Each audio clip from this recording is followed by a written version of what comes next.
abantu bifitemo icyifuzo cyo kugira uwo basenga, yaba ikintu gifite ububasha bo ubwabo, abandi bantu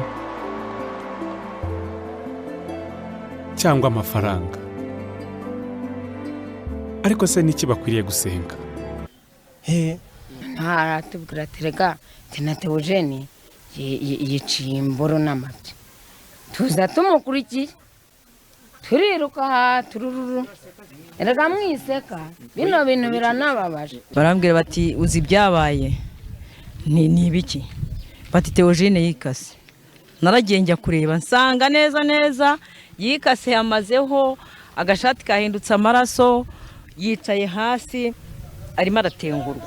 Yafashe icyuma arakegeta gutya, urabona nyine gutya nyine ahantu igitsina kiba gitereye, yagize gutya arakigita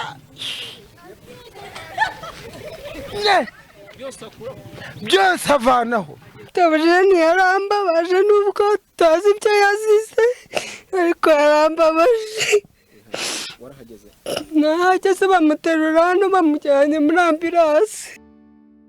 Muri 2019 hibutswe ku nshuro ya 25 Jenoside yakorewe Abatutsi. Ubwo rero amakuru nk'ayo yari gushishikaza cyane abahanga benshi bifuzaga cyane kumenya ibyabaye mu gihe cya Jenoside. Kimwe mu bintu by'ingenzi twagombaga gukora ni ugukusanya amakuru y'abantu bari abahamya ba Yehova icyo gihe, babonye ayo mahano bakanayarokoka kandi bagahara amagara yabo kugira ngo barokore abandi. Mu gutegura umwandiko, ibiro byacu byafashije ibiro byo ku cyicaro gikuru bishinzwe amakuru mu bintu bibiri.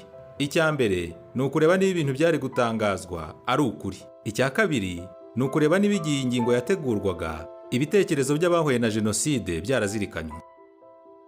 Abavandimwe benshi basomye iyo nkuru haboneka amakuru ku rubuga rwa Jawa kandi batewe inkunga no kwibonera ukuntu abavandimwe bo mu Rwanda bagaragaje ubutwari no kwizera.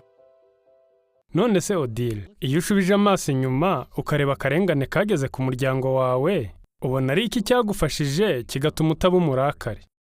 Mbona ko umurimo wo kubwiriza ari uw'ingenzi cyane. Uko ndushaho kuvuga amasezerano yo muri Bibiliya, niko nanjye ndushaho kuyizera.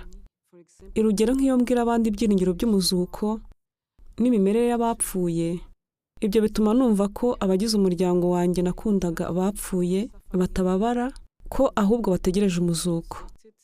Ibyo rero bituma numva nishimye.